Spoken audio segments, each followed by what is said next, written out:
The Age of Industrialization, Part 5. So let's start part 5 of this chapter, the peculiarities of industrial growth. Peculiarities means features or attributes, right, of industrial growth.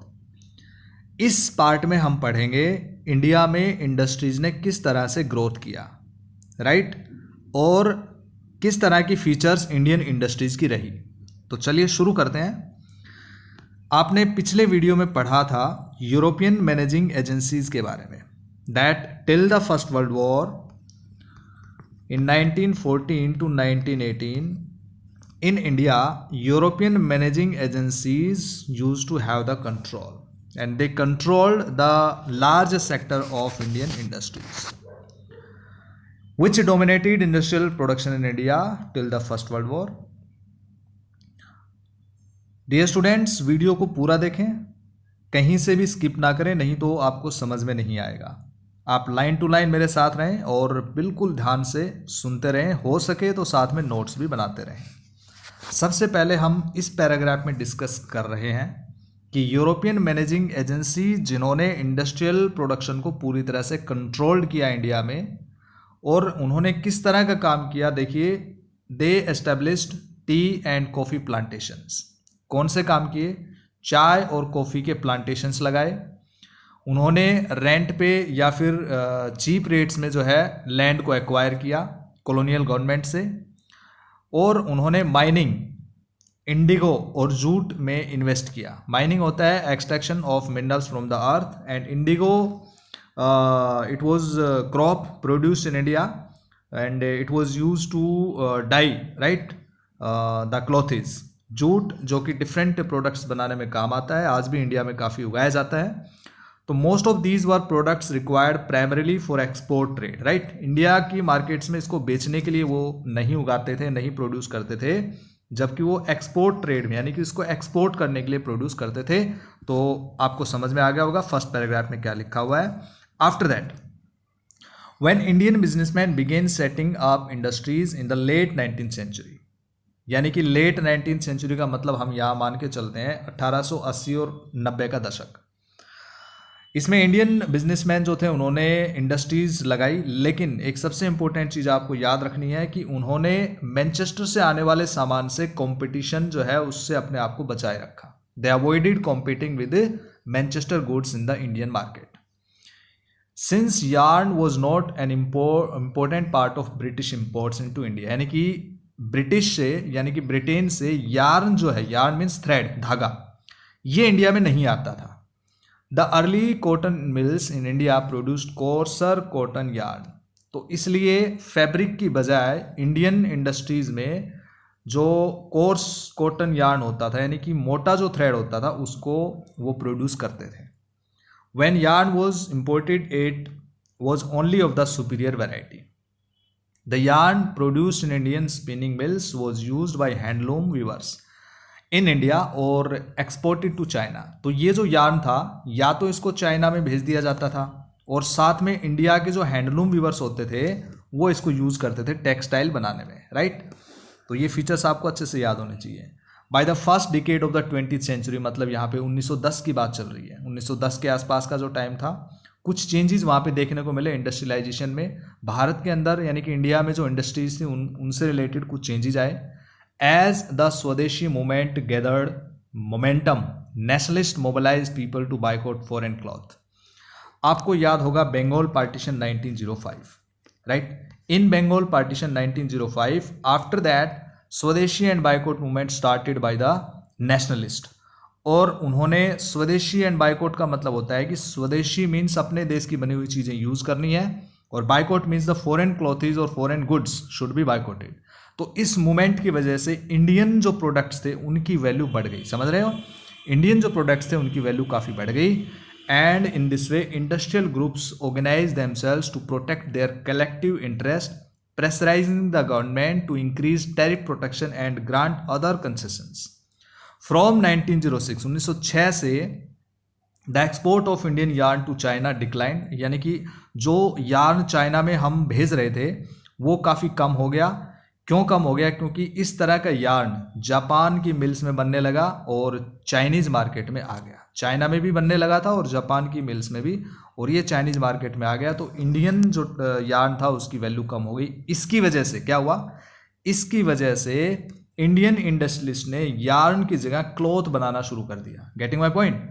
Because the yarn was now in less demand in China, so Indian industrialists began shifting from yarn to cloth production.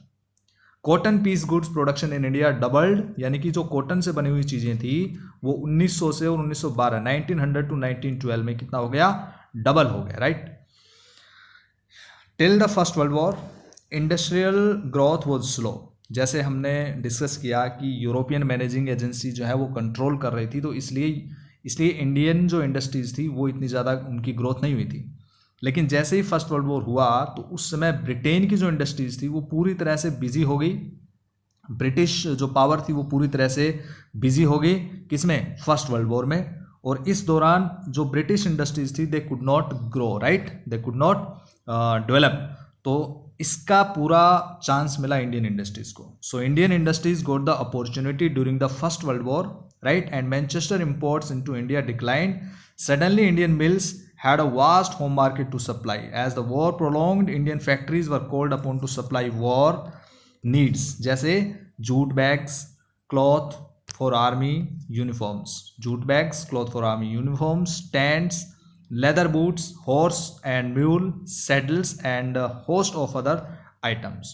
तो इस तरह से India में नई factories जो है वो establish हुई और पुरानी फैक्ट्रीज में भी जो है काफ़ी ज़्यादा मल्टीप्लिकेशन हो गया of shifting, once run multiple shifts, many new workers were employed, यानी कि इंडस्ट्रीज ने कई शिफ्ट में काम करना शुरू कर दिया और बहुत सारे न्यू वर्कर्स को एम्प्लॉयमेंट मिला।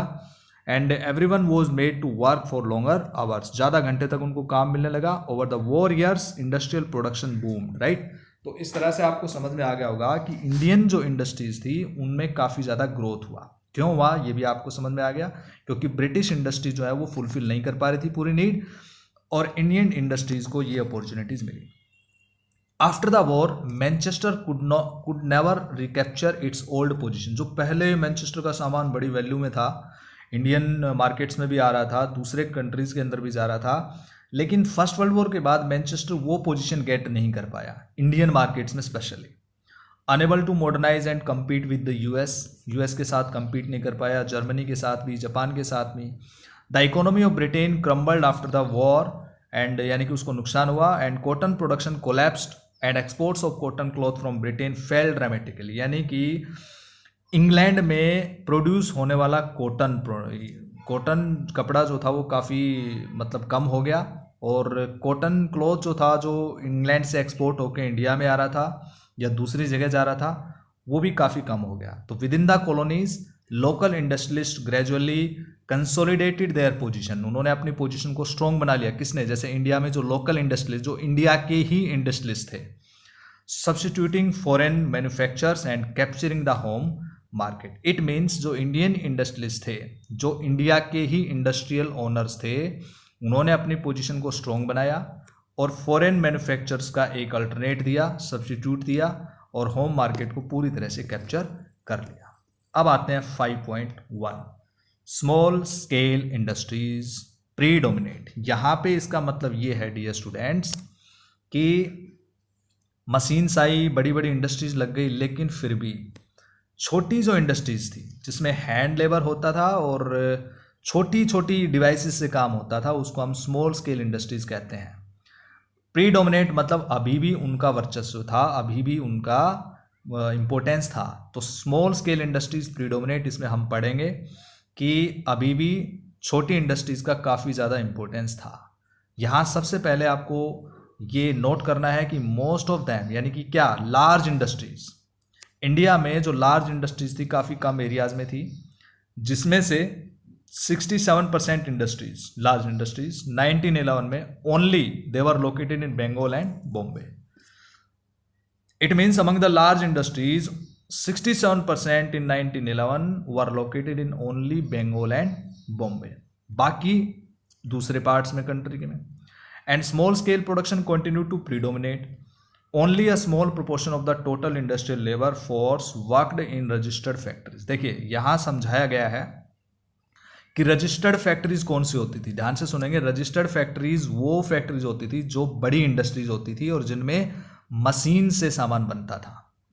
तो ऐसी रजिस्टर्ड फैक्ट्रीज में यानी कि बड़ी इंडस्ट्रीज में, लार्ज इंडस्ट्रीज में 1911 में ओनली 5% वर्कर्स थे और 1931 में ओनली 10%। इट मीन्स लगभग 90% और more than 90% workers were still working in the small scale industries. In the small scale industries, आपको समझ में आ रहा होगा। The rest worked in small workshops and house hold units often located in alleged. ये alleged क्या होता है? पतली गलियां जिसको हम कहते हैं, बाइलेंस, जो सड़क के किनारे पे कुछ जगह होती है। Invisible to the passer by, यानी कि ऐसे छोटी छोटी गलियों में और छोटे छोटे जगह पे ऐसी इंडस्ट्री चल रही थी, वर्कशॉप चल रही थी। तो इसका मतलब है कि small workshop still now were continuously working and small scale industries predominate. In fact in some instance handicraft production actually expanded in 20th century. 20th century यानी कि 1900 से लेके 2000 तक हम 20th सेंचुरी बोलते हैं, राइट। तो 20th century, in the 20th century the handicraft production actually expanded in 20th century. तो इसका मतलब ये हो गया कि हाथ से जो हैंडीक्राफ्ट प्रोडक्शन था वो काफ़ी बढ़ गया। And this is true even in the case of handloom sector that we have discussed. While cheap machine made thread wiped out the spinning industry in the 19th century। 19th century में जो machine made thread था, धागा जो machine से बना हुआ होता था, उसने स्पिनिंग इंडस्ट्रीज को काफ़ी नुकसान पहुंचाया। द वीवर्स सर्वाइव्ड, लेकिन फिर भी वीवर्स जो है वो इन समस्याओं के होते हुए भी सर्वाइव कर रहे थे। In the 20th century handloom cloth production expanded steadily. Handloom जो हाथ से, जिसको हम विविंग का काम करने का एक डिवाइस होता था हैंडलूम, जिसमें हाथ से वर्टिकल और हॉरिजॉन्टल जो थ्रेड्स लेन होती हैं, वेफ्ट और रैप, उनको जोड़ने का एक प्रोसेस होता है। तो उससे काफ़ी ज़्यादा मतलब एक्सपेंड हुआ 20th सेंचुरी के अंदर and almost travelling between 1900 and 1940। तो ये किस तरह से हुआ? This was partly because of technological changes. And now what kind of technological changes these were? Handicrafts people adopt new technology. ये किस तरह की टेक्नोलॉजी थी? उन्होंने छोटी छोटी डिवाइसेस को यूज़ करना शुरू कर दिया बिना किसी ज़्यादा बड़ा खर्चा किए। वो प्रोडक्शन बढ़ाने के लिए कुछ डिवाइसेस का यूज़ करने लगे, राइट, यानी कि without excessively pushing up cost. So by the second decade of the 20th century, यानी कि 1920 के आसपास, we find weavers using looms with a fly shuttle. Looms जैसे मैंने आपको बताया, लूम्स क्या होता है? जिसमें थ्रेड्स को, वर्टिकल और हॉरिजॉन्टल थ्रेड्स को टाइटन करके टेक्सटाइल बनाया जाता है। तो फ्लाई शटल उसमें जो है यूज़ करनी स्टार्ट कर दिया। तो फ्लाई शटल क्या होती है? फ्लाई शटल एक ऐसी डिवाइस होती है जिसमें मैकेनिकल डिवाइस होती है that is use for weaving, moved by means of ropes and pulleys, right. ये हॉरिजॉन्टल थ्रेड्स जिसको हम वेफ्ट कहते हैं और वर्टिकल थ्रेड जिसको हम वार्प कहते हैं, इनको टाइटन करने का काम करता है, इनको जोड़ने का काम करता है, टेक्सटाइल इससे बनता है। तो दिस इंक्रीज प्रोडक्टिविटी पर वर्कर, यानी कि एक वर्कर फ्लाई शटल यूज होने के बाद में काफ़ी सारा काम कर सकता था स्पीड से, राइट। तो इससे क्या हुआ? प्रोडक्शन स्पीड अप हो गया। कई बार sometimes this question can be asked that what were the effects of fly shuttle. तो सबसे पहले तो क्या हुआ? पर वर्कर प्रोडक्टिविटी बढ़ गई। सेकंड वन इज फास्टली काम होने लगा एंड लेबर जो डिमांड थी वो रिड्यूस हो गई, यानी कि अब पहले जो 10 वर्कर काम करते थे अब वो एक वर्कर ही काम कर सकता था, राइट। तो ये तीनों चीज़ें आपको याद रखनी है, फ्लाई शटल इफेक्ट। बाय 1941, 1941 तक 35% of handlooms in India were fitted with fly shuttles, यानी कि 35% हैंडलूम्स के साथ में फ्लाई शटल जोड़ दी गई थी। In regions like Travancore, Madras, Mysore, Cochin, Bengal, यहाँ पे तो ये प्रोपोर्शन 70 to 80% होगी। It means 70 to 80% handlooms were connected with fly shuttle. There were several other small innovations, कुछ और छोटे छोटे इनोवेशंस थे जिनसे व्यूअर्स को काफ़ी हेल्प मिली। किस में हेल्प मिली? To improve their productivity and compete with the mill sector. जो मिल और मशीनों से बना हुआ सामान था उसके साथ में कम्पीट करने में उनको काफ़ी हेल्प मिली। आगे चलते हैं। Certain groups of weavers were in a better position. Weavers में कुछ ऐसे लोग थे जो काफ़ी अच्छी पोजीशन में थे लेकिन सभी नहीं थे, राइट। कुछ को मिल इंडस्ट्रीज़ के साथ में काफ़ी कंपटीशन करना पड़ा। Amongst weavers some produced coarse cloth. Coarse cloth मतलब होता है थोड़ा सा पुअर क्वालिटी का, इसमें रॉ कॉटन यूज़ होता था, तो ये जो फाइनर वैरायटी से थोड़ा पुअर क्वालिटी का होता था। The courser cloth was boat by the poor people, यानी कि जो कोर्सर क्लॉथ होता था वो गरीब लोग खरीदते थे और इसकी जो डिमांड थी वो फ्लैक्चुएटेड थी। फ्लैक्चुएटेड का मतलब होता है sometimes down sometimes up, right. In times of bad harvest, जब फसलें बर्बाद हो जाती थी, अकाल पड़ जाते थे, famines, right. When the rural poor had little to eat, जब लोगों के पास खाने की कमी हो जाती थी, पैसे की कमी हो जाती थी, उस समय वो कपड़े नहीं खरीद पाते थे। तो इस तरह से जो कोर्सर क्लॉथीज थे उनकी जो सेलिंग थी वो फ्लैक्चुएटेड थी, कई बार बहुत कम होती थी, कई बार नहीं होती थी। But the demand for finer varieties bought by the well to do मतलब होता है rich people, it was more stable, यानी कि जो फाइनर वैरायटीज़ के जो क्लॉथीज होते थे उनकी जो बिक्री या सेलिंग होती थी वो हमेशा ही अच्छी होती थी, because it was use by the rich people, it was purchased by the rich people, so the rich could bye these even when the poor starved, यानी कि जब गरीब लोग भूखे मर जाते हैं उस समय भी अमीर लोग कपड़े खरीदते थे। तो famines did not affect the sale of Banarasi और बलूचरी साड़ीज। अब आप ध्यान से सुनेंगे यहाँ पे कि कौन कौन से ऐसे प्रोडक्ट्स थे जिनकी सेलिंग पे कोई इफेक्ट नहीं पड़ता था, राइट। फॉर एग्जांपल बनारसी और बलूचरी साड़ीज, क्योंकि ये रिच पीपल पहनते थे। In the same way mills could not imitate specialised weaves, saris with woven borders और the famous lungis and handkerchiefs of Madras could not be easily displaced by mill production. ये चीज़ें मशीनों से नहीं बनती थी, but still they were in great demand. Weavers and other crafts people who continue to expand production through the 20th century did not necessarily prosper. इसका मतलब यह है कि अभी भी जो क्राफ्ट पीपल थे जो अपना प्रोडक्शन एक्सपेंड कर पा रहे थे, ज़रूरी नहीं कि वो बहुत ज़्यादा अमीर हो गए या रिच हो गए या प्रोस्पर हो गए। अभी भी वो क्या करते थे, दे लिव्ड हार्ड लाइव्स, यानी कि difficult miserable lives they were spending and worked long hours, बहुत ज़्यादा उनको काम करना पड़ता था।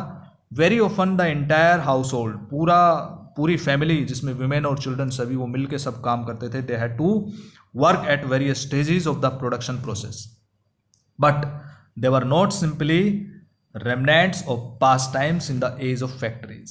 Their life and labor was integral to the process of industrialization. मतलब अभी भी उनको काम मिल रहा था and they were not so much affected by the industrialization, क्योंकि अभी भी उनको काम मिल रहा था। तो ये था small scale industries predominate.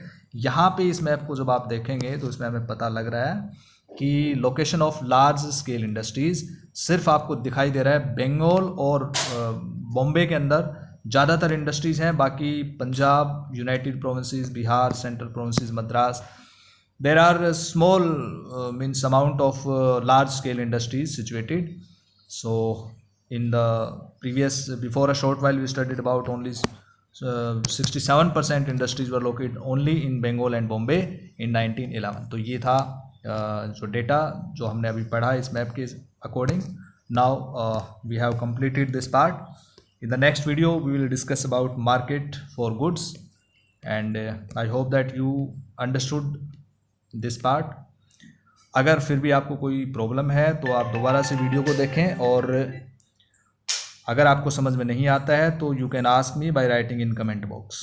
Thank you. Have a nice day.